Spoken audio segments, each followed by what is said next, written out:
තෙරුවන් සරණයි ආදරණීය දුවේ පුතේ. අදත් අපි ගුරු ගෙදරින් ඔබව බෞද්ධ ශිෂ්ටාචාරයේ විශේෂයට අදාළව දැනුවත් කිරීමටයි මේ සූදානම් වන්නේ. අද ගුරු ගෙදර වැඩසටහන සඳහා අපහා එක්වන විද්වත් මණ්ඩලය මාවට හඳුන්වා දීමට සූදානම්.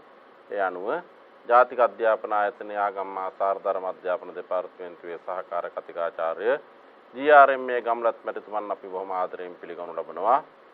ඒ වගේම මහරගම් මධ්‍ය මහාවිද්‍යාලයේ බෞද්ධ ශිෂ්ටාචාරය විෂය පිළිබඳව ආචාර්ය පූජ්‍ය උලහිටියාවේ විභාවි හාමුදුරන් වහන්සේ බොහොම ගෞරවයෙන් යුක්තව අප විසින් පිළිගනු ලබනවා. ඒ වගේම ගිරිඋල්ල අධ්‍යාපන කලාපයේ ගුරු උපදේශක ආර්.ඒ. ගුණවර්ධන මැතිතුමන් අපි බොහොම ගෞරවයෙන් පිළිගනු ලබනවා. මෙන්න මේ විද්වත් මඩුල්ලත් එක්ක තමයි අද අපේ දූල පුතාලා බෞද්ධ ශිෂ්ටාචාරයේ විෂය තුලින් දැනුවත් කිරීමට සූදානම් වන්නේ. ඉතින් දුවේ පුතේ මේ වැඩසටහන අප ඔබ වෙත ඉදිරිපත් කරනු ලබන්නේ පුනරීක්ෂණ පාඩම් මාලා හැටියට, පුනරීක්ෂණ අභ්‍යාස මාලා හැටියට. විභාගයට අවශ්‍ය කරන්නේත් මේ වන විට ප්‍රශ්න පිළිතුරු තමයි. මේ අනුව තමයි ඔබට විභාගය හොඳින් ලියා ගැනීමට පුළුවන්කම තියෙන්නේ.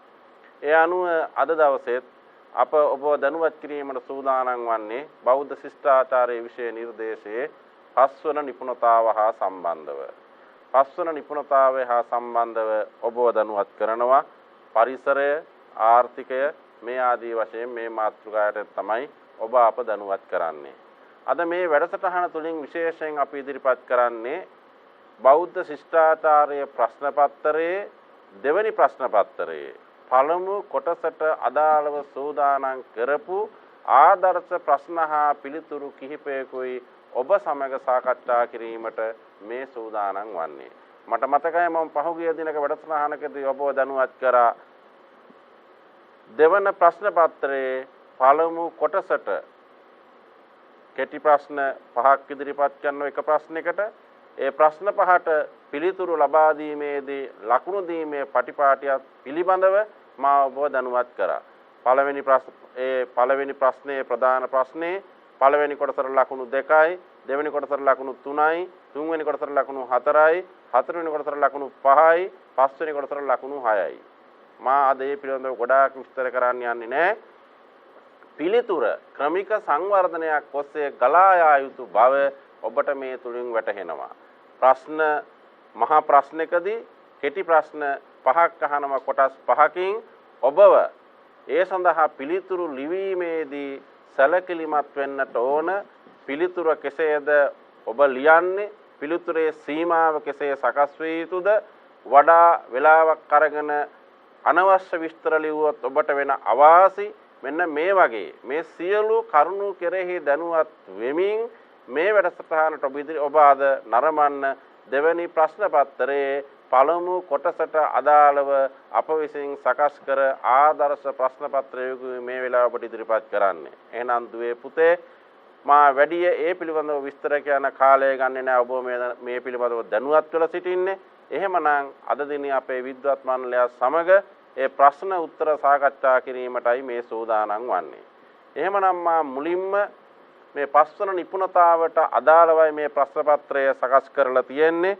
එහෙමනම් ඒ ප්‍රශ්නේ පළමු කොටස හැටියට අපේ විභාවි ස්වාමීන් වහන්සේගෙන් තමයි පිළිතුරු අපේක්ෂා කරන්නේ. මා විභාවි ස්වාමීන් වහන්සේගෙන් අහනවා ඒ ප්‍රධාන ප්‍රශ්නේ කියන කොටස් 5න් පළමු කොටස හැටියට වනරෝපා සූත්‍රයේ දැක්වෙන නිතර පින් වැඩෙන ක්‍රියාකාරකම් දෙකක් නම් කරන්න. අවසරයි හාමුදුරන් වහන්සේ. හාමුදුරන් වහන්සේ මතක් කළ විදියටම දෙවැනි ප්‍රශ්න පත්‍රයේ පළවෙනි කොටසෙහි ප්‍රශ්නවලට කොටස් 5ක් තියෙනවා. ඒ ප්‍රශ්නවල පළවෙනි කොටස තමයි අපේ හාමුදුරන් වහන්සේ මගෙන් විමසන්ට යෙදුනේ. එතකොට දරුවෝ මේ කොටසට ලකුණු 2ක් හිමි වෙනවා. ඒ වනරෝපම සූත්‍රයේ සඳහන් වන්නා වූ නිතර පින් වැඩෙන ක්‍රියාකාරකම් දෙකක් තමයි දරුවෝ විමසන්ට යෙදුනේ. හරිම පහසුයි මේ පිළිතුරට මේ ප්‍රශ්නෙට පිළිතුරු ලබා දීම. එහි සඳහන් වෙනවා වනරෝපම සූත්‍රයේ ආරාම රෝපා වනරෝපා යේ ජනාසේතු කාරකා ආදී වශයෙන් නිතර පිං වැඩෙන පිංකම්. ඒ අතර දරුවන්ට සිංහලෙන් නම් කරන්න පුළුවන්. මොනවද ක්‍රියාකාරකම්? උයන් වතු වැවීම, වනවගා කිරීම. ඒ වගේම තමයි තුන්වෙනි කාරණේ විදිහට ඒ දඬු පාලම් තැනීම, ලින් පොකුණු ආදිය තැනීම. මේක නිවැරදි උත්තරයක් විදිහට බාර ගන්න පුළුවන්කම ලැබෙනවා මේ ප්‍රශ්නය සඳහා. හාමුදුරනේ, බොහොම ස්තුතියි අපේ හාමුදුරන් වහන්සේ. වනරෝපම සූත්‍රයෙන් ඒ වගේ පිළිතුරක් ළමයි ලියනකොට අර අපේ හාමුදුරුව මෙතන සඳහන් කර කාරණා සියල්ලම ලියන්න අවශ්‍ය කරන්නේ මං හිතන්නේ දෙකයි. කරුණු දෙකයි අහලා තියෙන්නේ, ලකුණු දෙකයි ලැබෙන්නේ. ඒ නිසා ඔබ ඒ සඳහන් කළ කරුණු ඔක්කොම මතක තිබුණාට කමන්නේ. හැබැයි කාලය ඉතුරු කර ගැනීමට අවශ්‍ය නිසා දුවේ පුතේ කරුණු දෙකයි ඔබ සඳහන් කළ යුතු වන්නේ. එහෙමනම් ඊළඟ ප්‍රශ්නයත් අපේ ස්වාමීන් වහන්සේගෙන් මම අහන්නේ, බුදුරජාණන් වහන්සේ ස්වභාව සෞන්දර්ය අගය කළ අවස්ථා අතුරින් 3ක් පෙන්වා දෙන්න. එහෙමයි හාමුදුරනේ, දෙවෙනි ප්‍රශ්නේදී ස්වභාව සෞන්දර්ය අගය කළ අවස්ථා තමයි විමසන්නේ. ඒක නිසා දරුවන් විදියට පැහැදිලි කරගත යුතුයි මොන කාරණේද මේ ප්‍රශ්නයෙන් විමසන්නේ. බුදුහාමුදුරන් වහන්සේ ස්වභාව සෞන්දර්ය අගය කළ අවස්ථා කිහිපයක් තිබෙනවා. එයින් 3යි ඔබ සඳහන් කළ යුත්තේ. මන්ද ඔබට මේ පිළිතුර සඳහා ලැබෙන්නේ ලකුණු 3යි. කාලයත් ඉතුරු කරගත යුතුයි අපේ හාමුදුරුවෝ මතක් කළ විදියට. එක අවස්ථාවක් විදියට මතක් කරන්න පුළුවන්, බෝසතාණන් වහන්සේ නේරංජනා ගඟ අසබඩ සිටිනකොට ඒ නේරංජනා ගඟ අසබඩ වූ ප්‍රදේශයේ චමත්කාරය රමණීය භාවය වර්ණනා කරන්නට යෙදුනා බුද්ධත්වයට පත් වෙලා අරිය පරියේෂණ සූත්‍රයේදී. එහිදී සඳහන් කරපු අවස්ථාව තමයි මේ භූමි භාගය ඊටමත් රමණීයයි. වන ලැබ සිත් ගන්නා සුළුයි. සුදු වැලිතලා සහිත මනා වූ තොටුපළ ඇති නදිය ගලා බසි. හාත්පස ගොදුරු ගම වෙයි කියලා පළවෙනි කාරණයේ විදියට පැහැදිලි කරන්න පුළුවන්. දෙවෙනි අවස්ථාවක් තියෙනවා භූමි භාගය මේ විශාලා මහනුවර සුන්දර ස්ථාන අගයපු ආකාරය. එහිදී බුදුහාමුදුරන් වහන්සේ දේශනා කරනවා රමණීයන් ආනන්ද වේසාලි, රමණීයන් උදේන චේතියන්, රමණීයන් ගෝතම චේතියන්, රමණීයන් සත්තම්බක චේතියන්, රමණීයන් බහුපුත්තක චේතියන්, රමණීයන් සාරන්දද චේතියන්, රමණීයන් චාපාල චේතියන්.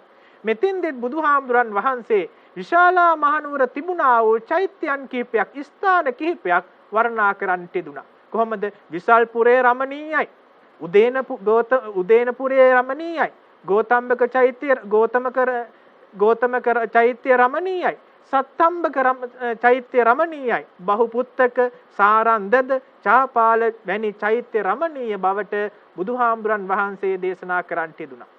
තුන්වෙනි කාරණයේ විදියට පැහැදිලි කරන්න පුළුවන් දරුවෝ, දවසක් බුදුහාමුදුරන් වහන්සේ වැඩ සිටිනකොට දෙවියෙක් ඇවිල්ලා අහනවා මෙහෙම ප්‍රශ්නයක්. බුදුහාමුදුරනේ, බලන්න බාහිර වස්තුන් දිහා. ඒ බාහිර වස්තුන් තුල තිබෙන කාමය කොහොමද කියලා. ඒ බාහිර වස්තුන් තුල තමයි කාමය තියෙන්නේ කියලා. බුදුහාමුදුරුවෝ දේශනා ඒක ප්‍රතික්ෂේප කරනවා. බුදුහාමුදුරුවෝ ලස්සන ගාථාවකින් මේ ස්වභාව සෞන්දර්ය වර්ණනා කරනවා. කොහොමද? නතේ කාමා යානි චිත්‍රානි ලෝකේ සංකප්ප රාගෝ පුරිසස්ස කාමෝ තිට්ඨන්ති චිත්‍රානි තතේව ලෝකේ අතෙත්ත දීරා විනයන්ති චන්ද. බුදුහාමුදුරන් වහන්සේ දේශනා කරන්නේ දරුවෝ මේකේ අර්ථය තමයි ලෝව විසිතුරු දේ කාම වස්තුන් නොවේ. ලෝකේ තිබෙනා වූ බාහිර වස්තුන් විසිතුරුයි කියලා කියනවා. නමුත් ඒවා කාම වස්තුන් නොවේ. කාමයේ ඇතිවන්නේ පුද්ගලයා තුලයි. පුද්ගලයා තුල පවතිනා වූ රාග තුලයි, පුද්ගලයා තුලයි තමයි රාගය ඇතිවන්නේ. ලෝව විසිතුරු දේ ඒ ආකාරයෙන්ම පවතිනවා. පුද්ගලයා තමයි ඒවා කෙරෙහි කාමය ඇති කරගන්නේ, රාගය ඇති කරගන්නේ. විතරාගී උතුම මොකද කරන්නේ? ඒ කෙරෙහි ආශාව දුරු කරනවා. බලන්න එතකොට බුදුහාමුදුරන් වහන්සේ ස්වභාව සෞන්දර්ය වර්ණනා කරපු අවස්ථා 3ක් ඔය විදියට පැහැදිලි කරන්න පුළුවන් මේ ප්‍රශ්නෙට පිළිතුරු ලෙස දරුවෝ. එහෙමනම් දුවේ පුතේ, ඔබට ඒ ප්‍රශ්නයට පිළිතුරු ලියන ආකාරයත් මම හිතනවා ඉතාම හොඳින් පැහැදිලි වෙන්නට ඇති. ඊළඟ ප්‍රශ්නය ස්වාමින් වහන්සේ, රහතන් වහන්සේලා ස්වභාව සෞන්දර්ය අත්විඳි ආකාරය නිදසුන් මගින් දක්වන්න. එහෙමයි අපේ හාමුදුරනේ, රහතන් බුදුහාමුදුරුව පමණක් නොවේ. උන්වහන්සේගේ ශ්‍රාවකයන් වහන්සේලාත් ස්වභාව සෞන්දර්ය අත්විඳින්නට යෙදුණා, වර්ණනා කරන්නට යෙදුණා. එබඳු අවස්ථා කිහිපයක් නිදසුන් මගින් තමයි පැහැදිලි කරන්නට තියෙන්නේ. එබඳු එක් අවස්ථාවක් විදියට දරුවනේ මතක ඇති සප්පක හාමුදුරන් වහන්සේ. සප්පක හාමුදුරන් වහන්සේ භාවනා යෝගීව වැඩ සිටියේ අජකරණීය කියන නදිය සමීපයේ. එහෙම ඉඳලා බුදුහාමුදුරන් වහන්සේ බැහැ දැකිලා තමන්ගේ ඥාතීන් ළඟට යනවා. ඥාතීන් ළඟට ගියාට පස්සේ සිව්පසෙන් උපස්ථාන කරලා සප්පක හාමුදුරන්ට කියනවා ස්වාමින් වහන්සේ කොහෙවත් වඩින්න එපා, අපේ ගමේම වැඩ ඉන්න කියලා. සප්පක හාමුදුරන් වහන්සේ මොකද දේශනා කරන්නේ? සප්පක හාමුදුර කියනවා නෑ, මට යන්න ඕන. මට යන්න ඕන මෙන්න මේ හේතුව නිසා. කොහොමද? මේ අජකරණී නදිය තුල තිබෙනා වූ ස්වභාව සෞන්දර්ය නිසා. කොහොමද සඳහන් කරන්නේ? බලන්න දරුවෝ තිරේ දිස් වෙනවා. යදා බලාකා සුචි පණ්ඩ රච්චිදා කාලස්ස මේගස්ස බයේන තච්චිතා ඵලේ හිති ආලය මාලයේසිනී තදා නදී අජකරණී රමේතිමන් තෙති ගැනී දැකි වැසි වලාවන් විදාගෙන සුදුසිය පියාපත් කොකුන් පියාඹත නවා තැන් වෙත අජකර නදිය අජකරණී වේය මට රමණි. මොකද වෙහිවලාවක් එනවා. වෙහිවලාව එනකොට මොකද කරන්නේ? මේ අජකරණී නදිය සමීපේ ඉන්නා වූ කොකුන් පියාපත් විදහාගෙන යනවා. එක පැත්තකින් ඒකල් හරියම අලංකාරයි. ඒ පමණක් නොවේ, මේ ගංගාව වතුර වැදිලා ගංගාව පිරීලා ඉතිරිලා යනවා. අජකරණී නදිය ඒකත් සිත් ගන්නා සුළු අවස්ථාවක් විදියට සඳහන් කරනවා. ඒ පමණක් නොවේ, බුදුහාමුදුරන් වහන්සේ වැඩමවීම කිඹුල්වත් නුවරට වඩින්ට ආරාධනා කරේ කාලුදායි කියන තෙරු. කාලුදායි තෙරුන් වහන්සේ කිඹුල්වතට වඩින්ට ඉස්සර වෙලා බුදුහාමුදුරන් වහන්සේට සඳහන් කරනෝ මේ කිඹුල්වතට වඩින්නා වූ පාර දෙපස තිබෙන්නා වූ ස්වභාව සෞන්දර්යය කොහොමද වර්ණනා කරන්නේ? එබඳු අවස්ථාවක් තමයි දරුවෝ ඒ තිරේ දිස්වන්නේ. ඔබට උදාහරණයක් වශයෙන් සඳහන් කරන්න පුළුවන්. දුමානි පුල්ලානි මනෝරමානි සමන්තතෝ සබ්බ දිසා පවಂತಿ පත්තම් පහාය පලමාසානා කාලෝ ඊතෝ පක්කම නාය වීර කාලෝ ඊතෝ පක්කම නාය වීර කාලයයි වීරයන් වහන්සේ මේ වඩින්න කොහාටද? කිඹුල්වතට. ඇයි වඩින්නේ? දුමානි පුල්ලානි මනෝරමානි සිත් කලු ගස්වල මල් පිපිලා සමන්තතෝ සබ්බ දිසා පවಂತಿ ඒ සියලු මල්වල සුවඳත් අරගෙන සියලු දිසාවන්හි සුළඟ හමනවා. ඒ පමණක් නොවේ, පරණ පත්‍ර හැලිලා අලුත් පත්‍ර හටගෙන ඒ පමණක් නොවේ ඵල හට ගන්නා වූ අවස්ථාව. මෙබඳු ස්වභාව සෞන්දර්යයන්ගෙන් යුක්ත අවස්ථාවක වඩින්න බුදුහාමුදුරනේ කිඹුල් වතට කියලා කාලුදායි හාමුදුරුව ආරාධනා කරන්න තිබුණා. අන්න ඒ අවස්ථාවත් කාරණා දෙකක් විදියට ඔබට පැහැදිලි කරන්න පුළුවන්කම දුවේ පුතේ ලැබෙනවා. තුන්වෙනි කාරණයේ විදියට මේ කාරණය සඳහන් කරන්න පුළුවන් රහතන් වහන්සේලා ස්වභාව සෞන්දර්ය පිළිබඳව ඇගීම් කළ ආකාරය. ඒ අවස්ථාව තමයි වනවච්ච තෙරුන් වහන්සේ පාරිසරික සුන්දරත්වය ඇගීම් කළ ආකාරය. මේ වනවච්ච මේ වචනේම නමමින් තියෙනවා මේ හාමුදුරුවෝ කැමැති වනයට කියලා. වනයට ආසාවෙන් කැමැත්තෙන් හිටපු නිසා තමයි වනවච්ච තෙරුන් නමින් ප්‍රසිද්ධියටපත් උනේ. ඒ හාමුදුරන් වහන්සේගේ තේරි ගාථාවන් වලදී සඳහන් කරනවා අච්චෝදිකා පුතුසිලා ගෝනංගලා මිගායුතා අම්බු සේවාල සංචන්නා තේසේලා රමයන්තිමන්.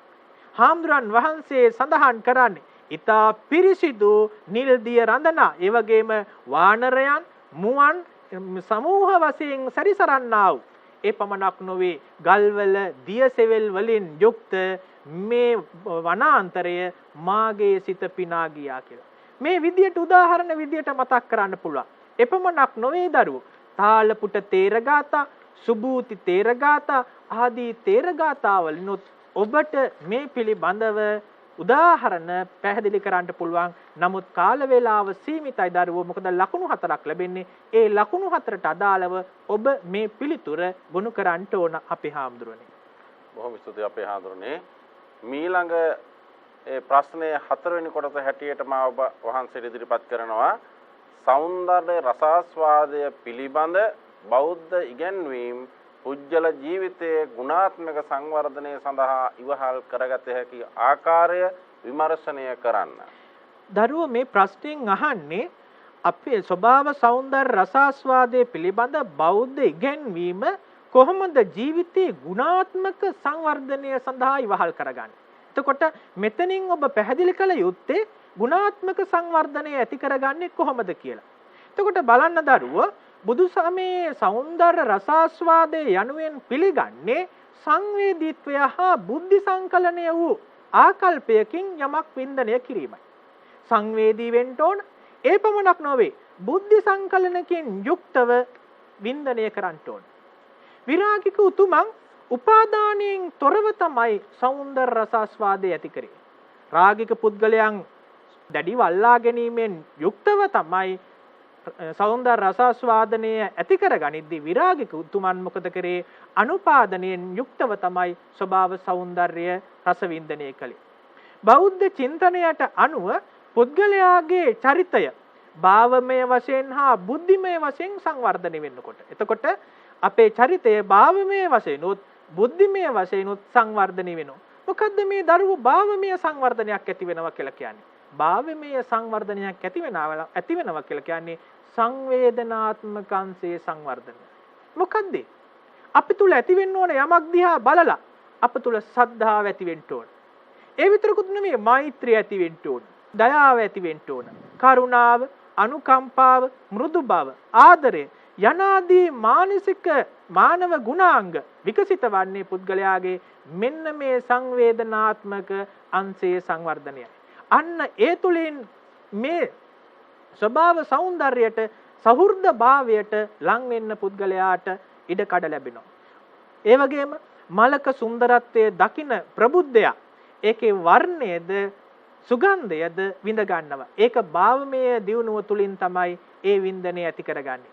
ඒ වගේම තමයි මල මැලවෙනවා වෙනසෙනවා කියන එක අවබෝධ කරගන්නවා. ඒක තමයි දරුවෝ බුද්ධිමය සංවර්ධනය. එතකොට මෙන්න මේ අංශ දෙකේම එකතුව සංවර්ධනය පුද්ගලයා ගුණාත්මක සංවර්ධනයට හේතු වෙනවා කියලා ඔබ පිළිතුරු ගලාගෙන යන විදියට පිළිතුරු සැපීම ඔබට ලකුණු පහක් ලබා ගැනීමට ඉවහල් වෙනවා.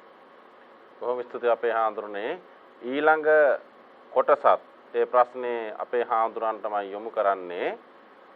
වර්තමාන පාරිසරික ගැටලු අවම කර ගැනීමට පරිසර සංරක්ෂණයට අදාළ බෞද්ධ ඉගැන්වීම් තුලින් ලැබෙන පිටිවහල ඇගීමට ලක් කරන්න. එහෙමයි හාමුදුරනේ. මේකට දරුවෝ ලකුණු 6ක් ලැබෙනවා. අවසාන ප්‍රශ්නය මේ කොටසේ. එතකොට 6ක් ලැබෙන මේ පිළිතුර ඉතාමත් හොඳට පැහැදිලිව ඔබ ලියන්න ඕන. අහලා තියෙන්නේ වර්තමාන පාරිසරික ගැටලු අවම කරගන්න පරිසර සංරක්ෂණයට අදාළ බෞද්ධ ඉගැන්වීම් වලින් ලැබෙන පිටුවහල. බුදුහාමුදුරුවෝ තරම් පරිසරය සංරක්ෂණය කරන්නට උපදෙස් දුන්නු වෙන ශාස්ත්‍රවරයෙක් නැති තරම්. බුදුහාමුදුරන් වහන්සේ පරිසරය ආරක්ෂා කරන්න දේශනා කරලා තියෙනවා. ඒ විතරකුත් නෙවෙයි භික්ෂුන් වහන්සේලාට ශ්‍රාවකයන්ට විවිධ පැනවීම් දක්වලා තියෙනවා. ඒව දැක්කට පස්සේ අපට හිතෙන්නේ බුදුහාමුදුරුවෝ කෙතරම් පරිසරය සංරක්ෂණය කරන්නට මේ ශ්‍රාවකයන්ට කොතරම් උපදෙස් දීලා තියෙනවද කියලා. මම උදාහරණයක් විදියට ගන්නම් දරුවෝ පළවෙනි කාරණේ ජල දූෂණය වළක්වා ගන්නට මොනවද බුදුහාමුදුරන් වහන්සේ දුන්න උපදෙස්? නොගිලන්ව භික්ෂුන් වහන්සේලා රෝගී නොවි භික්ෂුන් වහන්සේලාට ජලයට මුත්‍රා කරන්නට තහනම්, කෙල ගසන්නට තහනම්, මල පහ කරන්නට තහනම්. ඒ තුලින් පැහැදිලි වන්නේ ජලය දූෂණය කිරීම වළක්වා ගැනීම නොවේද දරුවෝ? ඒ විතරකුත් නොවේ මේ ජලයට කිසිදු අපද්‍රව්‍යයන් බැහැර කිරීමත් බුදුහාමුදුරන් වහන්සේ බැහැර නොකරන ලෙසත් උපදෙස් දීලා තියෙනවා. අන්න ජල සම්පත සුරක්ෂිත කරන්නට බුදුහාමුදුරුවෝ ලබා දුන්න උපදෙස්. ඊළඟට බලන්න දරුවෝ වන සංරක්ෂණයට අදාළව බුදුහාමුදුරන් වහන්සේ දුන්න උපදෙස් මොනවද කියලා. එහිදී දරුවට සඳහන් කරන්න පුළුවන් මේ කාරණය. ගස් කැපීම නොකළ යුතු බවත්. කළ යුත්තේ කෙලෙස් වනය සිඳීම. වනං චින්දතමා රුක්ක. ගස් කපන්ට එපා. කෙලෙස් වනය සිඳින්ටයි බුදුහාමුදුරන් වහන්සේ ශ්‍රාවකයන්ට ධම්මපදයේදී උපදෙස් දීලා තියෙන්නේ. ඒ පමණක් නොවේ යමෙක් ගසේ සෙවණ ඉඳගෙන යම්කිසි ගහක අත්තක් සිඳිනවා නම් අන්න මිත්‍රද්‍රෝහී ක්‍රියාවක් විදියටයි പ്രേතවත්වේ සඳහන් කරන්නට යෙදුණා. ඒ පමණක් නොවේ ශාක හැට ගැනීමට අදාළ මූල බීජයන් විනාශ කරනවා නම් ගස්වල පත්‍රහා ඒ වගේම අතු කඩා දානවා නම් භික්ෂුන් වහන්සේලාට ඒ තහනම් කළ තිනු. උපසම්පදා භික්ෂුන් වහන්සේ නමකට ගහක පත්‍රයක්වත් කඩන්න එපා කියලා තහනම් කරලා බුදුහාමුදුරන් වහන්සේ විනය ශික්ෂාපද පනවන්නට යෙදුණා. අන්න ඒ තුලින් පැහැදිලි මේ වනය සංරක්ෂණය කරන්න බුදුහාමුදුරු උපදෙස් දුන්න බව. ඒ වගේම තමයි අපේ හාමුදුරුවෝ මේ දරුවට සඳහන් කරන්න පුළුවන් වායු දූෂණයත් ඇති නොවන ලෙස කටයුතු කරන්න උපදෙස් දුන්නා. විශේෂ වශයෙන් සෙනසුන් පිරිසිදු කරනකොට දූවිලි ඉහළ නොයන ලෙස මේ අදාළ දේවල් සකස් කරන්නට මේ පිරිසිදු කරන්නට කියන කාරණයක් පැහැදිලි කරන්නට යෙදුණා. ඒ වගේම තමයි ශබ්ද දූෂණයට වළක්වා ගන්නටත් උපදෙස් දෙන්නට යෙදුණා. ඒ වගේම තමයි බුදුහාමුදුරන් වහන්සේ බුද්ධත්වයට පත් වෙලා දෙවෙනි දවස ඔබ දන්නව දරුවෝ අනිමිස ලෝචන පූජාව පැවැත්තුවා. ඇසිපිය නොහෙලා බලාගෙන සිටියා මේ බෝධින් වහන්සේ දිහා. ඒ තුලින් පැහැදිලි වන්නේ බුදුහාමුදුරන් වහන්සේගේ නේත්‍රා යුක්මෙන්ම පරිසරය පිදුවා කියන කාරණයයි. ඒ තුලින්ම පැහැදිලි වන්නේ අපි පරිසරය ආරක්ෂා කර ගැනීම නොවේද? ඒක නිසා ඔන්න ඔය කාරණා පෙළගස්වලා ඔබට පිළිතුරක් ලබා දෙන්න පුළුවන් නම් ඔබ ලකුණු 6 සීමාවට ළඟා වෙන පිළිතුරක් විදියට සඳහන් කරන්න පුළුවන් අපේ හාමුදුරුවනේ. බොහොම ස්තුතියි අපේ විභාගයේ හාමුදුරුවන් වහන්සේ. මේ වැඩසටහන් නරඹන දූල පුතාලට මම හිතනවා දෙවන ප්‍රශ්න පත්‍රයේ පළමු කොටසට අදාළ අප සකස් කරගත් ප්‍රධාන ආදර්ශ ප්‍රශ්නයකුයි සාකච්ඡා කරේ. ඉතින් එතෙන්දී මා හිතනවා මේ ඔබට මේ සඳහා සටහනක් අප සකස් කරලා ඔබට පෙන්වනවා මේ රූපවාහිනී තිරය තුලින්. හැබැයි දුවේ පුතේ මේක ඊටාම හොඳින් සිහියේ තබා ගන්නට ඕන. දැන් පළවෙනි ප්‍රශ්නයේදී අහනවා අර ප්‍රධාන ප්‍රශ්නයක පළමු කොටසදී කාරණා දෙකක් නම් කරන්න. එතන පැහැදිලිවම කාරණා දෙකයි. ඊට පස්සේ ප්‍රශ්නය සමහරට කාරණු තුනක් සඳහන් කරන්න. එතින්දිත් කරුණු තුනයි. හැබැයි එයින් එහාට අහන ප්‍රශ්නවල ඔබ හොඳට කල්පනාවෙන් ඉන්නට ඕන පැහැදිලි කරන්න අවසානයේ අහලා තියෙන්නේ. එහෙම නැත්නම් ඇගීමට ලක් කරන්න. එහෙම නැත්නම් පරීක්ෂා කරන්න.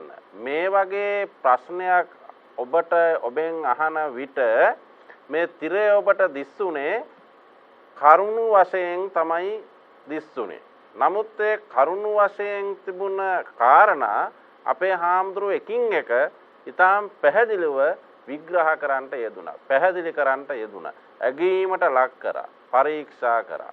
ඔබ හැබැයි ඔබේ පිළිතුරේදී මේ වගේ කරුණු විතරක් ලියන්න පුරුදු වෙන්න එපා. ඒ ප්‍රශ්නයෙන් අහලා තියෙන්නේ ඒ කරුණු පැහැදිලි කරන්න කියන කාරණයයි. ඒ නිසා මේ ඔබේ මතකයේ රඳව ගන්නට ඕන.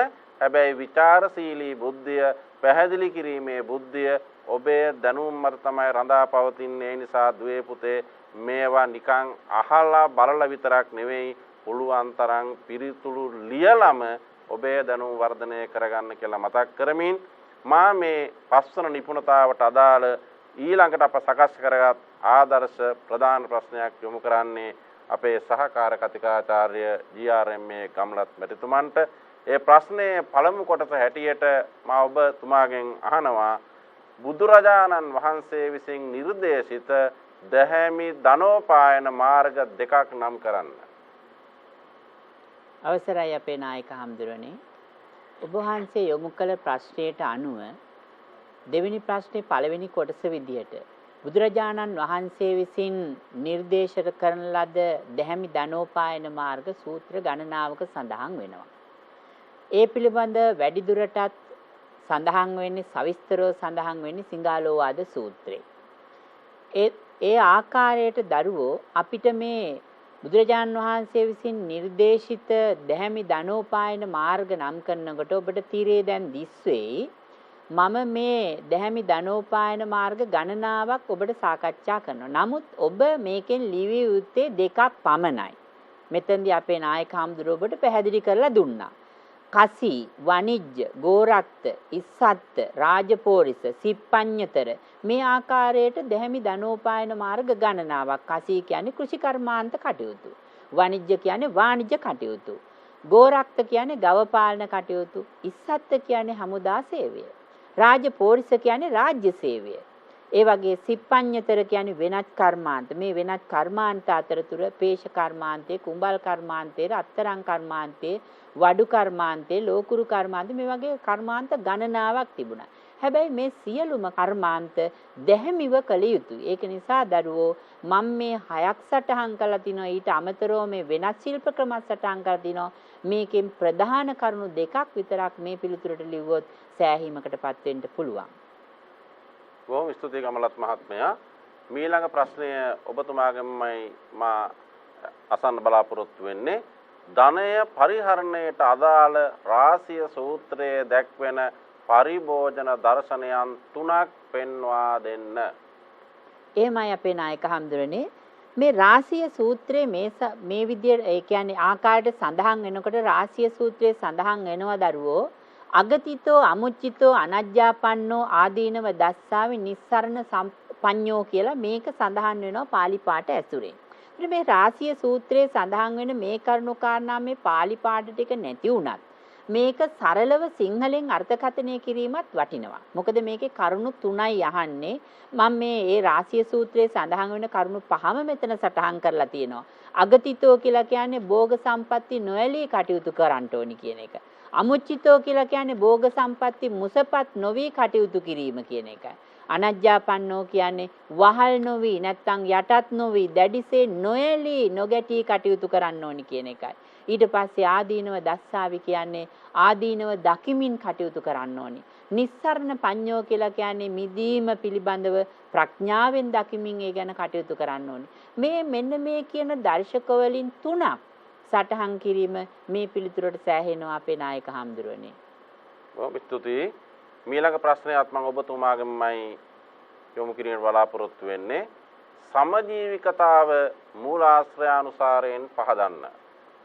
එහෙමයි අපේ නායක හඳුරන්නේ. මේ සමජීවි කතාව කියන එක මූලාශ්‍රානුසාරයෙන් පැහැදිලි කරනකොට දරුවෝ මේක සඳහන් වෙන්නේ කොයි තැනද කියන එක සඳහන් කිරීම ඉතාම වැදගත්. මොකද මූලාශ්‍රානුසාරයෙන් කියලා කියන්නේ මූලාශ්‍රයක් අනුසාරයෙන් මේක කරන්න ඕනි කියන එකයි. නිසා මූලාශ්‍රය අපි මොකද්ද ගත්තේ සූත්‍රයකින් ගත්තද ධම්මපදයෙන් ගත්තද කොතනද කියලා මේක පැහැදිලිව සටහන් කළ යුතුයි. ඒ අනුව දරුවෝ මම මේ පිළිතුර ගොනු කරලා තියෙනවා ඔබට දැන් තිරේ දිස්වන්න පුළුවන්. ව්‍යග්ගපජ්ජ සූත්‍රයේ සමජීවි කතාව අර්ථවත් කරලා තියෙන්නේ මෙන්න මේ ආකාරයට. ව්‍යග්ගපජ්ජය මේ ලෝකයේ කුලපුත්‍රයෙක් භෝගයන්ගේ අයද වැයද දැන ඊතා වැඩිත් නොකට අඩුත් නොකට සමව දිවි ගෙවයි. මෙසේ මාගේ අය වැය ඉක්මවා සිටි. මෙසේ මාගේ අය වැය ඉක්මවා නොසිටි. යම්සේ තරාදියෙන් බඩු කිරන්නෙක් හෝ ඔහුගේ අතවැසියෙක් හෝ තරාදියගෙන මෙපමණ බරක් පහත් වී යයි පෙනී මෙපමණ බරක් උස් වී යයි පෙනී දැන ගනීද එසේම කුලපුත්‍රයා වස්තුන්ගේ අයද වැයද විමසා දැනගෙන ඉතා වැඩිත් නොකොට අඩුත් නොකොට මෙසේ වියදම් කිරීමෙන් මාගේ අයවැය ඉක්මවා සිටී. අයවැය ඉක්මවා නොසිටී යයි පමණ දැන වියදම් කිරීමෙන් සමව දිවි ගෙවයි. දරුවෝ මම මේ සූත්‍රයේ සඳහන් රාශිය සූත්‍රයේ සඳහන් මේ කරුණාකාරණා මේ ආකාරයට ලිව්වට ඔබ මේකෙන් දැනගත යුතු කරුණු නැත්තම් මේකෙන් අදාළ කරන කරුණු 3ක් දක්වාම හොඳටම සැගේ. මේක අපිට සඳහන් වෙනවා අයංච භෝගානං විදිත්වා වයංච භෝගානං විදිත්වා මේ ආකාරයට සඳහන් වෙනවා මේ සමජීවි කතාව කොයි ආකාරයේද කියලා. කෙසේ නමුත් මේ සමජීවි කතාව කියන එකට දැන් අපෙන් අහන්නේ කරුණු 3ක් දක්වන්න කියලා. ඒ කරුණු 3ක් මම දැන් මේ කියපු ආකාරයේ සමජීවි කතාව නැත්තම් මේ සමජීවි කතාව මේ ආකාරයට විස්තර කිරීමම සෑහෙනවා. මොකද්ද සමජීවි කතාව කියන්නේ? අය වැය හරියට දැනගෙන සමව පවත්වාගෙන යාම කියන එක අර්ථවත් වුණාම හොඳටම මේ පිළිතුරට සෑහීමකටපත් වෙන්න පුළුවන් අපේ ආන්දරනේ. බොහොම ස්තුතියි. මීළඟ ප්‍රශ්නයත් ඔබතුමාගෙන්මයි බලාපොරොත්තු වෙන පිළිතුර. ධන පරිභෝජනය පිළිබඳ බෞද්ධ ඉගැන්වීම් සමාජ සහජීවනයට ඉවහල් වන ආකාරය විමසීමට ලක් කරන්න. අපේ නායක හඳුරන්නේ දැන් ඔබ වහන්සේ අසන ලද ප්‍රශ්නය මම නැවතත් මේ දරුවන්ට යොමු කරනවා. දරුවනේ හොඳට ප්‍රශ්නේ දිහා බලන්න. ධන පරිභෝජනය පිළිබඳ බෞද්ධ ඉගැන්වීම්. එහෙනම් අපි ඉස්සෙල්ලා මේ ධන පරිභෝජනය කියන්නේ මොකක්ද කියලා බෞද්ධ ඉගැන්වීම් හඳුන්වන්න ඕනේ. ඒ වගේම ඊගාවට ඒකේ තවත් කොටසක් අහනවා සමාජ සහජීවනයේ ඉවල්වන ආකාරය මේකෙන් පැහැදිලි කරලා දෙන්න ඕනේ. එහෙනම් දරුවෝ ඔය පිළිතුරේ ගොනු කරලා තියෙන ආකාරයට බුදු සමය අනුව ධනෙ වනාහි ගොඩගසාගත යුත්තක් නෙවෙයි. ධනෙ කියලා කියන්නේ සංසරණය විය යුතු දෙයක්. ඒ වගේම තමයි උපයන ධනෙන් තමා පිනවීම වගේම දෙමව්පියන් අඹදරුවන් පෝෂණය කිරීම හිත මිත්‍රාදීන් පිනවීම දැසිදස් කම්කරුවන් පිනවීම මහාන බමුණන් විසේ දක්ෂිනාර්ථ පිහිටවීම මෙවැනි කරුණු කාරණා උපයන ලද ධනෙන් කරන්න ඕනේ. මේක පත්තකම්ම සූත්‍රයේ අපි බොහෝ වෙලාවට පංච බලි අනුගමනය කරන්න ඕනි කියලා රාජ බලි, අතිථි බලි, ඥාති බලි, පුබ්බපේත බලි ආදී ආකාරයට පත්තකම්ම සූත්‍රයේ මේ පංච බලි දක්වලා තිනවා. මේ පංච බලි වලින් කියන්නේ අපි උපයා ගන්නා ලද ධනෙ අනිත් අයට සංග්‍රහ කළ යුතුයි කියන එකයි. ඒවා ඔවුන්ගේ සුඛ විහරණය සඳහා යොමු කළ යුතුයි කියන එකයි. ඒ වගේම තමයි දරුවෝ අපි කොයි කවුරුත් දන්නවා මේ සිංහාලෝවාද සූත්‍රයේ මේ ධනෙ ඉපිය යුතු ආකාරය ඉතා මනවින් කළමනාකරණය කරලා තියෙනවා. ඒකේ සටහන් කරනවා දරුවෝ ඒකේන භෝජේ බුඤ්ජෙය්‍ය ද්වි කම්මම් පයෝජේ චතුත්ථන්ත නිදාපෙය්‍ය ආපදාසු භවිස්සති කියලා. ඒකේ පැහැදිලිව මේ ධනෙ කළමනාකරණය කිරීම සම්බන්ධයෙන් උගන්වනවා. මොකක්ද ඒකේන භෝජේ බුඤ්ජෙය්‍ය? අපි උපයා ගන්නා ලද ධනෙ කොටස් 4කට බෙදා වෙන් කරගත්තොත් ඒකෙන් එක් කොටසක් බුඤ්ජෙය්‍ය පරිභෝජනයේ සඳහා යොදා ගන්න ඕනේ. ද්වි කම්මම් පයෝජේ කියන්නේ කොටස් දෙකක් කර්මාන්තයේ සඳහා යොදා ගන්න ඕනේ. ඒ වගේම තමයි 4 වෙනි කොටස ආපදාසු භවිස්සති. ඒ කියන්නේ අවසාන කොටස යම් අවස්ථාවකට අපිට ආපදාවක් පැමිණිච්ච අවස්ථාවකදී යොදා ගන්න මේක අපි සංරක්ෂණය කරලා තියෙනවා. තාම මනවින් කළමනාකරණය කරලා තියෙනවා මේ ධනෙ පරිහරණය පිළිබඳව. මේ පිළිබඳව සිංහාලෝවාද සූත්‍රයේ යුතු අයිතිවාසිකම් පිළිබඳව කතා කරනවා.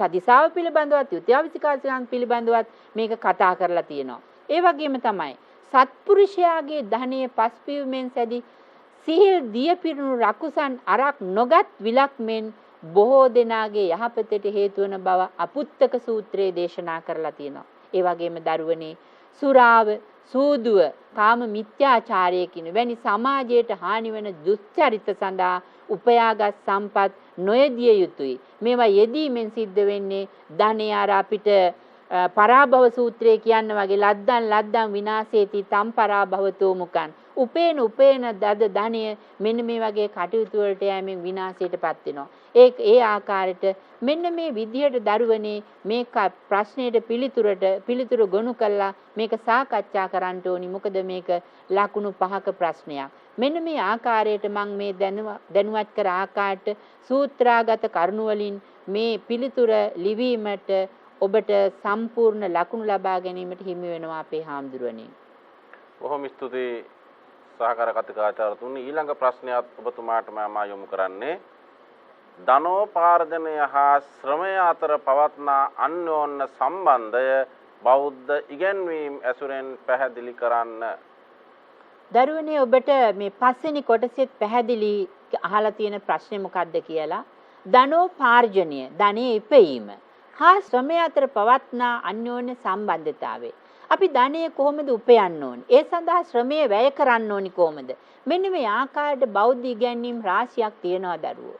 ඒකෙදි කියනවා කාමභෝගී ගිහියාට දිලිඳුකම දුකක්. ඇයි මේ දිලිඳුකම දුකක් කියලා කියන්නේ? දිලිඳුකම දුරු කර ගැනීමට ධනෙ අවශ්‍යයි. ධනෙ નિરાයාසයෙන් ලැබෙන්නේ නැහැ කාටවත්. ධනෙ උපයන්න මහන්සි වෙන්න ඕනේ. මහන්සි වෙන්න නම් ශ්‍රමය වැය කරන්න ඕනේ. ශ්‍රමය වැය කරන්න ඕනි කොහොමද? අනලස්ව, උත්සාහයෙන්, වීරියෙන්, බාහුබල පරිචිතයෙන් මේ විදියට ආකාරයට තමයි ධනෙ අපි උපයන්න ඕනේ. මේ බුදුදහමට අනුව ධනෝපායනයේ ප්‍රමුඛ නිර්ණායකයක් විදියට දැහැමි බව හඳුන්වනවා බුදු සමය. ඒ බව වියග්ගපජ්ජ සූත්‍රයේ, අනන සූත්‍රයේ, පත්තකම්ම සූත්‍රයේ මේ ආදී සූත්‍ර ගණනාවක මේ ධනෙ උපය යුත්තේ කෙසේද කියලා සඳහන් වෙනවා. ධනෙ උපය යුත්තේ මෙන්න මේ ආකාරයට කියලා බෞද්ධ සාහිත්‍යයේ සඳහන් වෙනවා. කොහොමද මේ ධනෙ උපයන්න ඕනි? උට්ටාන වීර්යාදි ගතේහි බාහබල පරිචිතේහි සේදා වක්කිතේහි ධම්මිකේහි ධම්මලද්දේහි භෝගේහි කියලා. කොහොමද ධනෙ උපයන්න ඕනි? උට්ටාන වීර්යාදි ගත උත්සාහයෙන් සහ වීර්යෙන්, බාහබල පරිචිතේ බාහු බලයෙන්, ඒ කියන්නේ දෑතේ මහන්සියෙන්, දහඩිය වගුරුවමින් ඒ කරාට වැඩක් නෑ ධාර්මිකව මේ ධනෙ උපයන්නේ නැත්තම්. මෙන්න මේ කියන කරුණාකාරණා සම්බන්ධයෙන් කතා කරනකොට අපිට බෞද්ධ සාහිත්‍යයේ පැහැදිලිවම කියනවා දැහැමිව ධනෙ ඉපයන්ට ඕනි කොහොමද? ඒ ධනය සඳහා වැය කරන ශ්‍රමය ධාර්මිකව වෙන්න ඕනි කියලා තමයි කියන්නේ. ධනෙ ඉපීමට අදාළ කරන ධනෝපායන මාර්ග ගණනාවකුත් අපිට සූත්‍රාගත කරුණු වලින් සඳහන් කරන්න පුළුවන්. අසාසිකව ධනෙ ඉපීමට අදාළ වැදගත් උපදේශයන් දෙකක් සිංහාලවාද සූත්‍රයේ සඳහන් අපිට දැනගන්න පුළුවන්. කොහොමද මේක අපිට උපමානුසාරයෙන්ම මේක හඳුන්වලා තියෙනවා. කොහොමද මේක කරන්නේ? යම්සේ බමරෙක් මලේ ඇති වර්ණයට හා ගන්ධයට හානි නොවන පරිද්දෙන් මලේ රොන් ගන්නේ යම්සේද අන්නේ ආකාරයට තමයි ධනෙ ඉපෙය යුත්තේ. ඒ වගේම තමයි පස් ස්වල්පේ බැගින් රැගෙන තුඹසක් බඳින වේයකු පරිද්දෙන් ධනෙ උපයන්න ඕනි. ස්වල්පෙන් ස්වල්පේ අරගෙන මහා තුඹසක් බඳිනවා. නමුත් කිසිම තැනකට හානියක් සිද්ධ වෙන්නේ නැහැ. මෙන්න මේ ආකාරයෙන් ධනෙ ඉපෙීම ඊටාම වැදගත් වෙනවා දරුවෝ. බුදුදහම අවධාරණය කරන්නේ මෙන්න මේ කාරණාව. මේ කරුණු කාරණා පැහැදිලි කළා මේ උත්තරය සම්පූර්ණ කරොත් ඔබට සම්පූර්ණ ලකුණු හිමි වෙනවා අපේ ආම්දුරනේ. බොහොම ස්තුතියි අපේ සහකාර කතිකාචාර්යතුමනි. දැන් ඔබතුමා මං හිතනවා අපි සකස් කරපු ප්‍රධාන ප්‍රශ්නයේ කොටස් 5කටයි ඒ පිළිතුරු දෙනු ලැබුවේ. එහෙමනම් අප සකස් කරගත් මීළඟ ආදර්ශ ප්‍රධාන ප්‍රශ්නය යොමු කරන්නේ ගිරිඋල් අධ්‍යාපන කලාපයේ ගුරු උපදේශක අපේ ආර්.ඒ. ගුණවර්ධන මැතිතුමන්ට. මා ඔබතුමාගෙන් මේ ප්‍රශ්නයේ පළවෙනි කොටස මෙන්න මේ ආකාරයට අහනවා. සම්පත් සංරක්ෂණයට අදාළ කරගත හැකි කුල සූත්‍රයේ ඇතුළත් ඉගැන්වීම් වලින් දෙකක් නම් කරන්න. එහේ අපේ අධ්‍යක්ෂක හඳුරන්නේ ඔබ දැන් අද දවසේ මේ රූපවාහිනී තිරයත් සමග මේ හෝරාවක කාලය ගත කරනකොට ඔබට හිතෙන්න පුළුවන් මේ අද තියෙන ප්‍රශ්න තුනම දැන් අපේ හාමුදුරුවෝ මුලින්ම පැහැදිලි කරා මේ එක නිපුණතාවකින් තමයි මේ ප්‍රශ්න පහම හැදිලා තියෙන්නේ. එතකොට දැන් විභාගයේ ප්‍රශ්න පත්‍රයට ඔබ තුල එහෙම මේ වැරදි වැටහීමක් ඇති කරගන්න එපා මේ එකම නිපුණතාවකින් මේ වගේ ප්‍රශ්න අහනවාද කියලා. නෑ එහෙම ඇහෙන්නේ නෑ. ඔබට මේ දීලා තියෙන අපිට මේ කිසියම් ආකාරයක පෙරහුරුවක් උපදේශයක් මෙන්න මේ ප්‍රශ්න මේ නිපුණතාවයෙන් මෙන්න මේ විදිහට ප්‍රශ්න අහන්න පුළුවන්.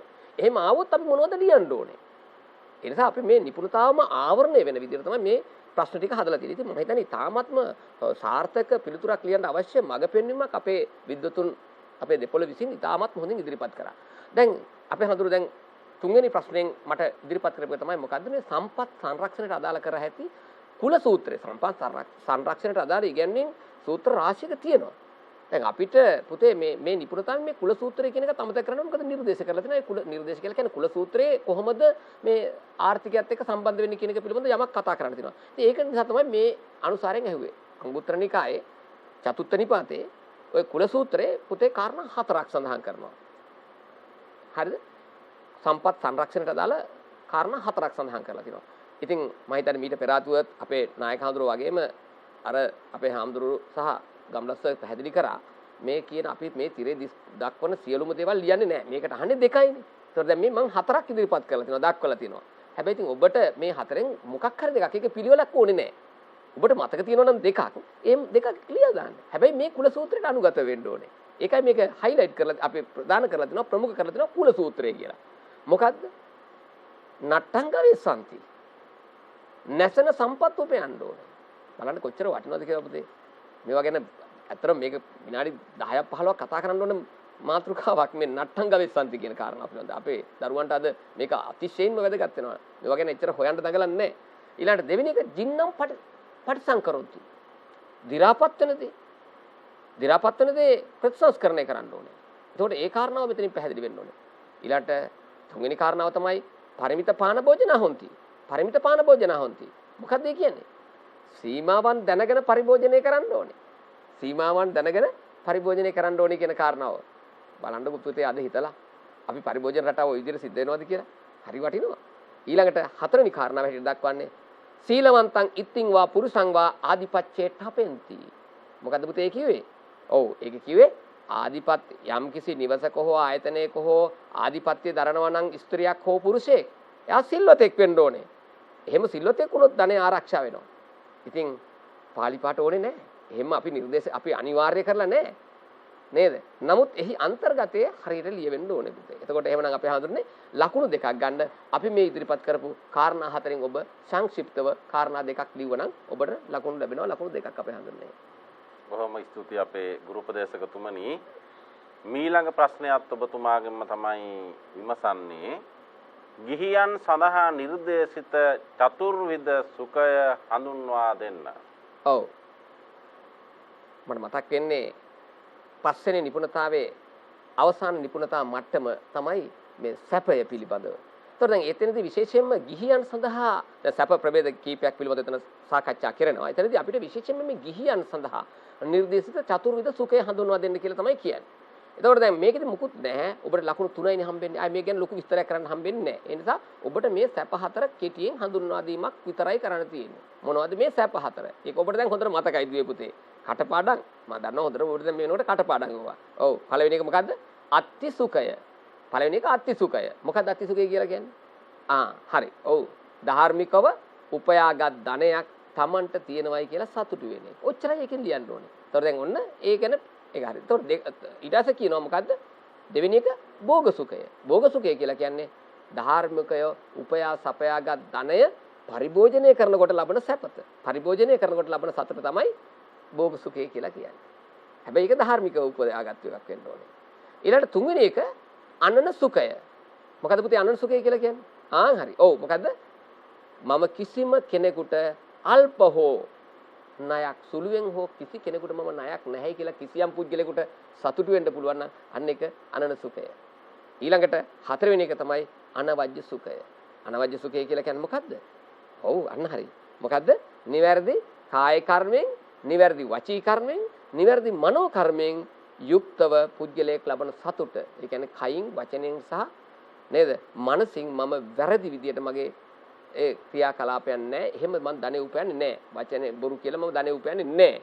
මම වැරදි ක්‍රියාකාරකම් තුලින් ධනෙ උපයන්නේ නැහැ කියලා අන්න එහෙම තමන් ලැබපු සතුට පිළිබඳව ඒ ධනෙ පිළිබඳව සතුට වෙන්න පුළුවන් නම් ඒ කියන්නේ ඒකට තමයි අපි කියන්නේ අනවජ්‍ය සුඛය කියලා අපි හඳුනන. එතකොට ඔන්න ඒක ඔය හතර සංක්ෂිප්තව ලකුණු 3ක් ලබා ගන්න ඕන නිසා ඒ කරුණු හතර කෙටියෙන් විස්තර කරලා තිබුණොත් පුතේ ඔබට ඒ පිළිතුර සාර්ථක පිළිතුරක් හැටියට අපට ගණන් ගන්න පුළුවන්.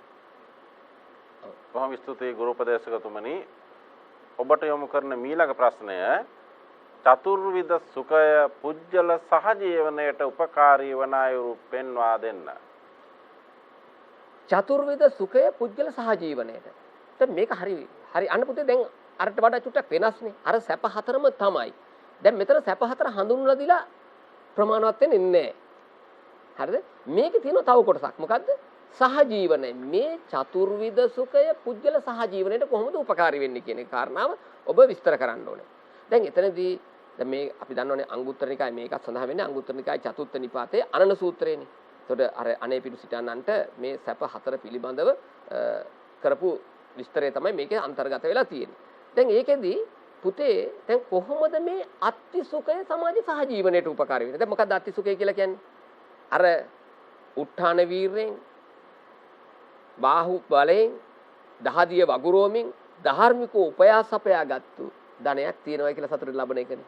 ඒකනේ පුතේ. දැන් මොකද සහජීවනය කියලා කියන්නේ? සහජීවනය කියලා කියන්නේ සෙසු අයත් එක්ක බොහොම මිත්‍රශීලීව කටයුතු කරනවා කියන එකනේ. සහජීවනය කියලා කියන්නේ අනිත් සෙසු අයත් එක්ක තමන්ගේ අසල්වාසීන් ඥාතීන් වෙනත් හිතයිසින් මේ පිරිසත් එක්ක බොහොම මිත්‍රශීලීව කටයුතු කරනවා කියන කාරණාව. එතකොට දැන් බලන්න අත්ති සුඛය කොහොමද සහජීවනයට හේතු වෙන්නේ? අර කියපු විදිහට තමන් ධාර්මිකව අර දහඩිය මහන්සියෙන් දෑතේ ශක්තියෙන් නේද? දහඩිය වගුරුවමින් ධාර්මිකව ධනෙ උපයනකොට පුතේ කාටවත් හිංසාවක් පීඩාවක් වෙන්නේ නැහැනේ. අද බලන්නකෝ ඇතැම් අය ධනෙ උපයනකොට අනිත් අයට මොනතරම් හිංසා පීඩාද කියලා. බලන්නකෝ අද බොහෝ මැසිවිලි බොහෝ මාධ්‍ය මගින් මේ පිළිබඳව කතා කරන අනිත් අයට ඇති වෙන විපත්තිකාරී තත්ත්වයන් එක්කෙනෙක් කෝටිපතියෙක් වෙනකොට විශාල පිරිසකට ඒ තුලින් ලොකු අවනතියක් සිද්ධ වෙලා තියෙන්නේ. නේද? එතකොට ඒකෙන් සතුටක් ලබන්න පුළුවන් කමක් නැහැ නේ. මම දාඩිය මහන්සියෙන් ධාර්මික උපයාගත්තු ධනයක් මේ තියෙන්නේ කියලා. මම මේ ගැන මේ දවස්වල මාධ්‍ය මගින් මේ පිළිබඳව මේ හොඳ විස්තරයන් යනවා. හරිද? මේ ධාර්මික ක්‍රමයෙන් පරිබාහිරව ධනෙ ඉපීම නිසා ඇති වෙන විපත්තිකර තත්ත්වයන් පිළිබඳව. ඒ ගැන මම කතා කරන්න යන්නේ. එතකොට සහජීවනයේ බාධාවක්. නේද? මිත්‍රයන් අහිමි වෙනවා. තමන් ඒ උපයන ධනෙන් අනිත් අයට අගතියක් වෙනවා නම්. ඒකෙන් එතකොට ඒකෙන් ලොකු අවාසියක් වෙනවා. ඒ ගැන අපි කතා කරන්නේ. එතකොට ඊළඟට ගත්තොත් එහෙ පුතේ දැන් භෝග සුඛය. භෝග සුඛය කියන්නේත් අරකමයි. මොකද්ද? භෝග සුඛය කියලා කියන්නේ අර මම මුලින් අර මුල් ප්‍රශ්නේදී කතා කරපේක. තමන් දාඩිය මහන්සියෙන් ධාර්මිකව උපයස් අපයාගත් ධනය පරිභෝජනය කරනකොට ලබන සතුට. එතකොට මේ පරිභෝජන ක්‍රියාවලිය කොහොමද සිද්ධ වෙන්න ඕනේ? පරිභෝජන ක්‍රියාවලිය සිද්ධ වෙන්නේ අනිත් අයට හිංසාවක් පීඩාවක් නොවන විදිහට පරිභෝජන ක්‍රියාවලිය සිද්ධ වෙන්න ඕනේ. දැන් මෙතනදී ඇත්තටම මට මතක් වෙනවා විශේෂයෙන්ම අර පත්තකම්ම සූත්‍රයේ සඳහන් වෙනවා මේක ආයතන පරිභෝජනයක් වෙන්න ඕනේ. බෞද්ධයාගේ පරිභෝජනය ආයතන පරිභෝජනයක් වෙන්න ඕනේ. මොකද පුතේ ආයතන පරිභෝජනය කියලා කියන්නේ? ඒ කියන්නේ සාමූහික පරිභෝජනයක් වෙන්න එපයි. නේද? ඔකම තියෙනවා පරාභව සූත්‍රයේ තනක තියෙනවා පුතේ මතකයිනේ. මොකද්ද? පහූත විත්තෝ පුරිසෝ සහිරඤ්ඤෝ සබෝජනෝ ඒකෝ බුඤ්ජති සාදුනේ තම් පරාභවතෝ මුඛං. උපේපු ධනේ තනියම කනවනම් බොනවනම් ඒ මනුස්සයා පිරිහෙනවයි කියලා කියනවා. එහෙනම් භෝග සුඛයද කියලා කියන්නේ අන්න ඒ වගේ සාමූහිකව පරිභෝජනය කරන්න ඕනේ. නේද? තමන් විතරක් නෙවෙයි. තමන්ගේ පවුලේ අය, තමන් නේද? අත්තානං සුඛේති පීනේති. මාතා පිතරේ සුඛේති පීනේති. එහෙමනේ අපේ අර්ථකථනයන් කරලා තියෙන්නේ. ඒතර තමන්ගේ සුඛ විහරණය සඳහා, දෙමෝපියන්ගේ සුඛ විහරණය සඳහා, ඊළඟ ඥාතීන්ගේ, සේවකාරකාදීන්ගේ සුඛ විහරණය සඳහා ධනෙ කැප කරන්න ඕනේ කියන කාරණා තමයි එතනදී පැහැදිලි කරන්නේ. එතකොට දැන් මේක සිද්ධ වෙන්නේ අර අත්ති සුඛය තුලින්. එතකොට ඒක සහජීවනයක් නේ. අනිත් අයත් එක්ක සෙසු අයත් එක්ක අපි පරිභෝජනය කරන්නේ. සාමූහිකවනේ. දැන් බලන්න කොච්චර ඕක අපේ ඇත්තටම අපේ බෞද්ධ සමාජය තුල තියෙන ක්‍රියාවලියක් නේ පුතේ. අපේ බෞද්ධ සමාජයේ මේ බදාගෙන කෑවේ නෑනේ. නේද? අද සමහර මට දුකක් හිතෙනවා. සමහර මාධ්‍ය මගිනුත් මේ බදාගෙන කන සංස්කෘතියක්ද නිර්මාණය කරන්න කියලා හිතා. ඒ නිසා මේ බෙදාගෙන කන පුරුද්දක් අපිට තිබුණේ. අපිට තිබුණේ බුදුදහමෙන් අපිට ඒක ලැබුණේ. ඒක සහජීවනයේ හේතු වුණා. ඔබට මතක ඇති අපේ ආදි මුතුන් මිත්තන් විතර නෙවෙයි වත්මන් සමාජය තුලත් අපේ කෘෂිකාර්මික සමාජය තුල තවමත් මේවා ක්‍රියාත්මක වෙනවා පුතේ දුවේ. තමන් ගෙදරට අස්වැන්න ගත්තාම දාඩිය මහන්සියෙන් හම්බ කරලා නේද? අර විහාරස්ථානයේ සඳහා නේද? තෙරුවන් වෙනුවෙන් පූජා කරලා මුළු අග්ගස්ස දාණය දීලා ඊළඟට ගමේ ඉන්න වැඩිහිටියන්ට කතා කරලා ඒ අයට අලුත් බත් දෙනවයි කියලා අලුත් පහත් දීමක් සිද්ධ කරලා මේ තියෙන්නේ මෙන්න මේක තමයි අපේ ආයතන පරිභෝජන. මේක තමයි අපේ අර භෝග සුඛය කියලා කියන්නේ. නේද? පරිභෝජනය කරනකොට අන්න තමන් විතරක් නෙවෙයි අනිත් අයටත් දීලා මේක හරි වටිනවා. ඒකනේ අර සුනිල් ඉදිරිසිංහ මහත්මයාගේ ගායන එකක් තියෙන්නේ. වෙරළු ගෙඩිය හරි යටකට කපාගෙන කොටසක් නොකා දෙගුරුන්ටත් තබාගෙන බලන්න කොච්චර වටිනවද කියලා. නේ ඉතින් අන්න ඔය ක්‍රමයට පරිභෝජනය කරොත් අන්න භෝග සුඛේ බවට පත් වෙනවා. ඊළඟට තුන්වෙනි සැපේ තමයි පුතේ මොකද්ද? ඔව් අනන සුඛය. ණය නොවීම. මේක හරි වටිනවා. ණය නොවීම සැපයක් වෙන්නේ කොහොමද? හරිද? එතකොට ඒ පිළිබඳව කතා කරන්න මම විශාල වශයෙන් කාලය ගන්නෑ. ණය වුණොත් සහජීවනයේට බාධාවක් නේ. අපි කාගෙන් තමන්ගේ අසල්වාසීන්ගෙන් ඉල්ලගන්නේ. ඉල්ලගත්තු අදේ ආපහු දුන්නේ නැත්තම් මොකද වෙන්නේ? ආයි දෙන්නෙත් නැහැ. අසල්වාසිය තරහ වෙනවා. ඉතින් සහජීවනයක් වෙන්නේ නැහනේ. ගත්තොත් ওই මනුස්සයා දෙන්නේ නැහැ. ඒ නිසා ආපහු අපිට ලැබෙන්නේ නැහැ. කවදාකවත් ණයට ගන්න බෑ. ණය නොගෙව්වොත් ණය ගත්තු කෙනා ගාවට ණය දුන්නු කෙනා එනවා. ඒ ආපුවාම හොඳින් ගන්න බැරි නම් ඊළඟට වැරදි ක්‍රියාමාර්ග වලින් හරි මේ ධනෙ ලබා ගන්න තමන්ගෙන් ගත්තු දේ උපාය. එතකොට මොකද වෙන්නේ? සහජීවනයක් නැහැ. නේද? එහෙමනම් ඊළඟ එක තමයි අනවජ්‍ය සුඛය. අනවජ්‍ය සුඛය කියලා කියන්නේ මොකද්ද? විශේෂයෙන්ම අනවජ්‍ය සුඛය කියලා කියන්නේ වැරදි ක්‍රියාවලින් තොරව, අධාර්මික ධනෝපායන මාර්ග වලින් තොරව. නේද? කායික නිවැරදි කාය කර්ම වලින්, නිවැරදි වචී කර්ම වලින්, නිවැරදි මනෝ කර්ම වලින්. බලන්න කය වචන මනස මේක හරියට නිවැරදිව යෙදුවොත් අනිත් අය මිත්‍රශීලීනි තමත් එක්ක. ඒකෙන් අනිත් අය තරහ වෙන්නේ නැහැ, අමනාපයක් ගොඩනගෙන්නේ නැහැ. මෙන්න මේක තමයි අපි එතකොට සහජීවනය කියලා කියන්නේ. එතකොට එහෙනම් ඔබට හොඳටම පැහැදිලි දුවේ පුතේ මොකද්ද? මෙන්න මේ චතුර්විධ සුඛය අන්‍යෝන්‍ය මිත්‍රත්වය අනිත් අයත් එක්ක සහජීවනයෙන් කටයුතු කරන්න උපකාරී වෙනවා කියන එක බොහොම පැහැදිලි කාරණාවක් කියන එක දැන් මේකෙන් පැහැදිලි. බොහොම ස්තුතියි අපේ ගුණවර්ධන මැතිතුමනි. ඔබට යොමු කරන මීළඟ ප්‍රශ්නය බුදු සමය ශ්‍රමය පමණක් නොව ශ්‍රමිකයා දැකීමට ලක් කර ඇති අයුරු පෙන්වා දෙන්න. ඔව්.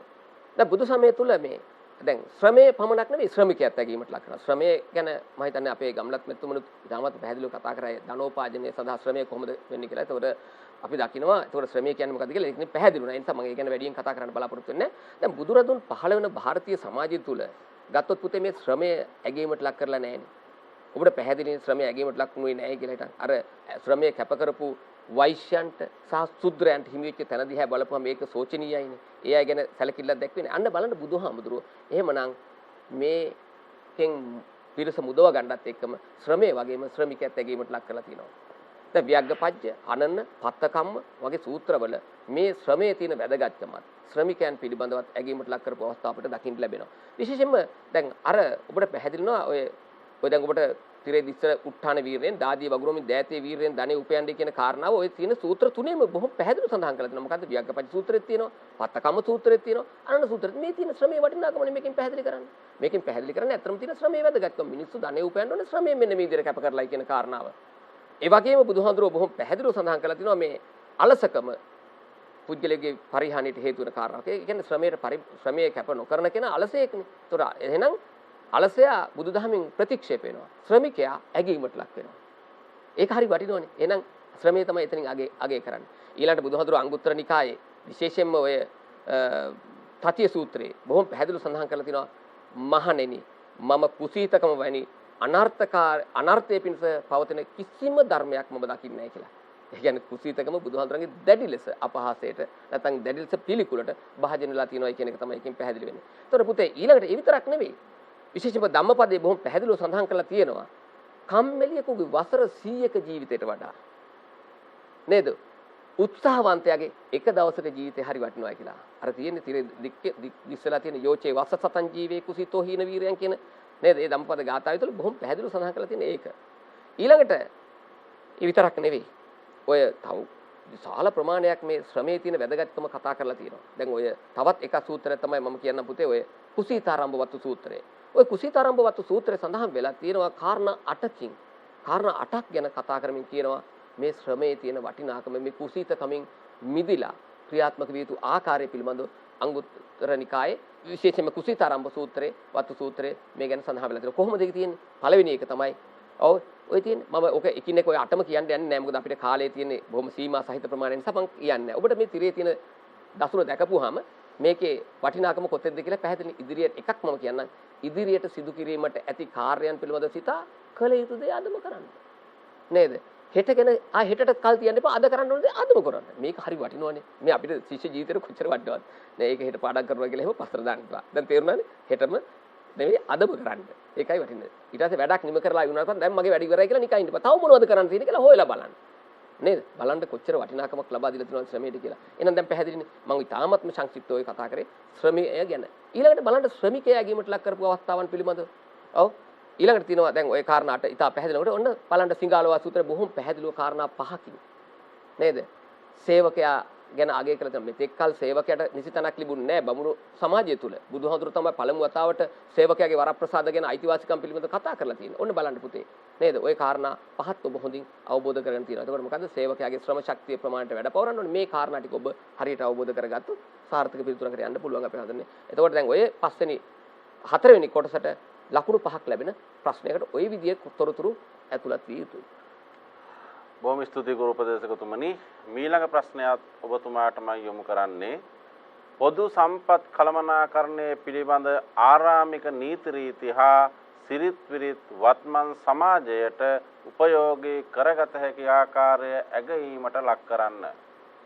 අපි හඳුනන දැන් මේක හරි මේ සම්පත් කළමනාකරණයට අදාළව වැදගත් උපදේශයක් ලබා දෙනවනේ අපේ භික්ෂු සංවිධානය තුලින්. නේද? ඒ භික්ෂු සංවිධානය තුලින් බුදුහාඳුරුව මේ විශේෂයෙන්ම විනය පිටකයේ තුල මේ සම්පත් පරිහරණය කිරීම පිළිබඳව ඉතාමත්ම හොඳින් උපදෙස් ලබා දීලා තිනවා. ඒකෙදි විශේෂයෙන් මේ නීති රීති හා සිරිත් විරිත් පිළිබඳව ඔබට මේ තිරේ දිස්සන කරුණු තුලින් පැහැදිලි කරගන්න පුළුවන්. නේද? විශේෂයෙන්ම සංඝ සතු දේ පොදු පරිහරණයට කරන්න ඕනේ.